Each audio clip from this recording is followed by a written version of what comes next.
Okay, Professor, thank you for being on our show once again. My pleasure. Yeah, we're always happy to have you on our show.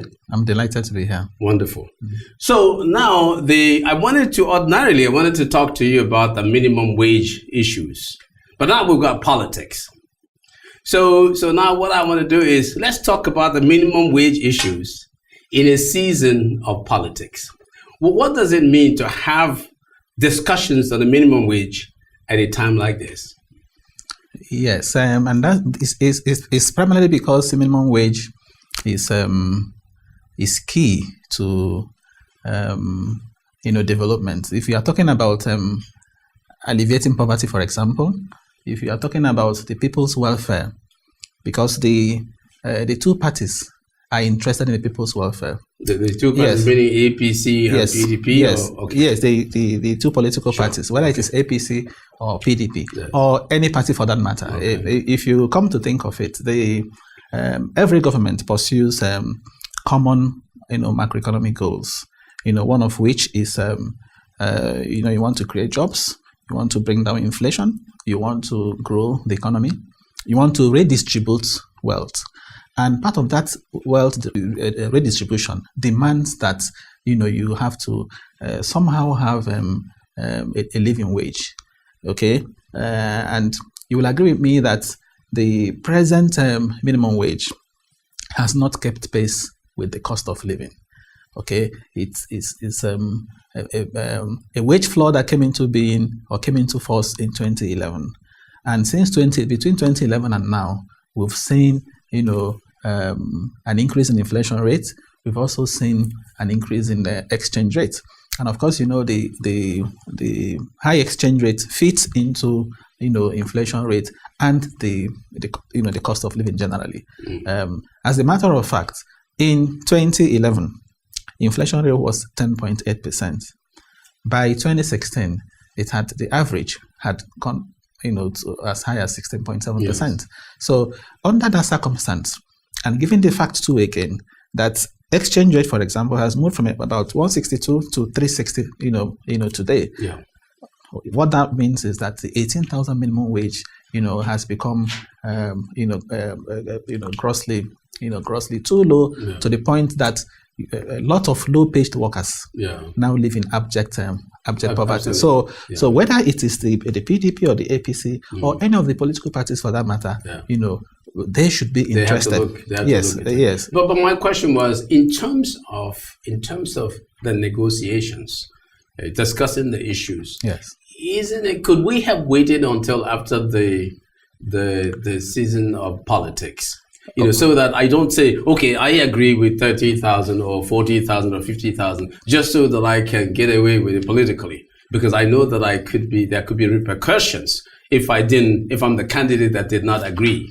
So my question is, could it have been different if it was not during an election season, the negotiations? Yes, I don't think the timing is wrong. Or you should have waited, say, till after 2019. Don't forget that the agreement was such that it was, due to be reviewed after every 5 years. Yeah. So if you did that in 2011, it meant that by 2016, or 2017, you should be talking about a revision. Yeah. Okay, but that was not done, and today we are in 2018. So I think it is.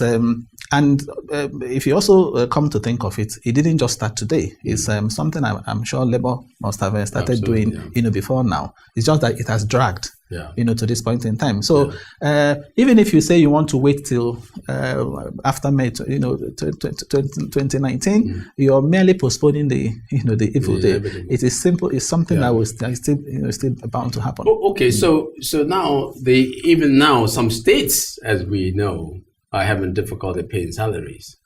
Then we hike the minimum wage to 30,000 naira a month. Can they really? And we see that they're having trouble saying they cannot pay. Is it because they really cannot pay, or what? What is the problem there? Can they pay? Yes. Let me start by saying that I think the states can pay. Okay. I also think the problem is more of a willingness to pay than ability to pay. Okay. You will agree with me that it's public knowledge that a lot of weights, go on, at the level of subnational governments. Yeah. That is important that these states, this subnational government prioritize that they are spending. Mm-hmm. Okay, if you accord priority to say payment of salaries and wages, and you cut weights all around you, that there's a possibility that you can carry it, that you can pay. Mm-hmm. So I think that it's more about the will, the determination, to pay, and it also speaks to the need for states to also look inward and see how they can ramp up their IGR, because that's very important. You see, all our states today are highly endowed. We talk as though it's just the government that is involved when we're dealing with minimum wage issues. But what about the private sector? And especially for small and medium enterprises, little guys, under say 10 employees, they were struggling in the first place. How do we factor them into the discussion when we're looking at these issues? Let me get it correctly. My understanding is that it is something involving the organized private sector. Okay. On the one hand, labor. Okay. On the other hand, and the government. Okay. Okay. So organized private sector is where you have small and medium enterprises. Now, we are not talking about the informal sector. I'm talking about the organized private sector. Yes, what you also find, many of those companies make ends meet. Yes, many of those companies, to the best of my knowledge, are already doing, above the 18,000 minimum wage. So, and the organized private sector is also not having any, challenge accepting the labor's recommendation. Why are they not having trouble, but the government is having trouble? Yes, the government is having trouble, particularly from the angle of the state government, because some of them, are battling with payment of salaries. Yes. But again, you also know that some states have also been paying the minimum wage, as I went to you, and also paying even above the minimum. I think Edo State and a couple of other states are even doing above the minimum. Yes. So it's just a few states really that are having this challenge, and they're trying to also get the other states to go along with them. So I think if there is a proper will, if there is a firm will on the part of government to do this with the federal government, I'm pretty sure the current talks now going on between the federal government and the state governments, will have to do with how do we also get support, how do we get help from the federal government to be able to pay this. And not that they are not, going to pay, because in my view, that 30,000 should be the minimum.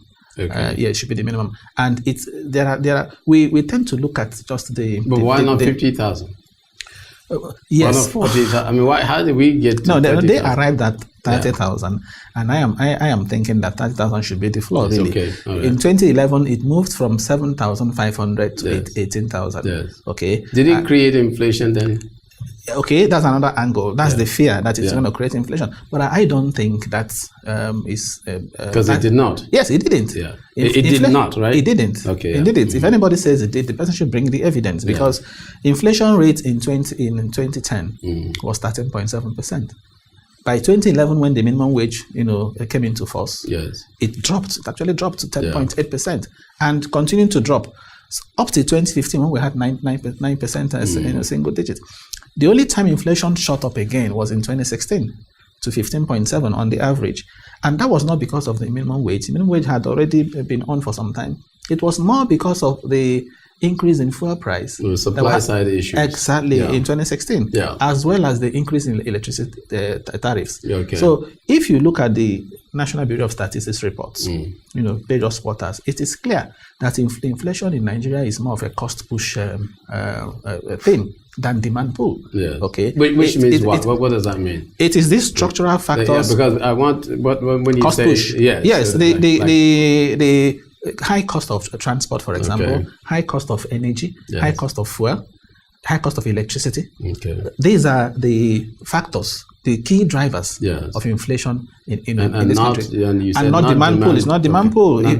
Yes, Wait, what because is the demand pull? the Meaning demand what? pull means in simple economics, elementary economics, too much money chasing too few goods. You have too much money in the hands of a lot of people will tell you today, a lot of workers, there isn't money in their pockets. Yeah, they don't have enough in their They don't have enough in their pockets. So that can be the problem. Exactly. Yeah. So aggregate demand is weak.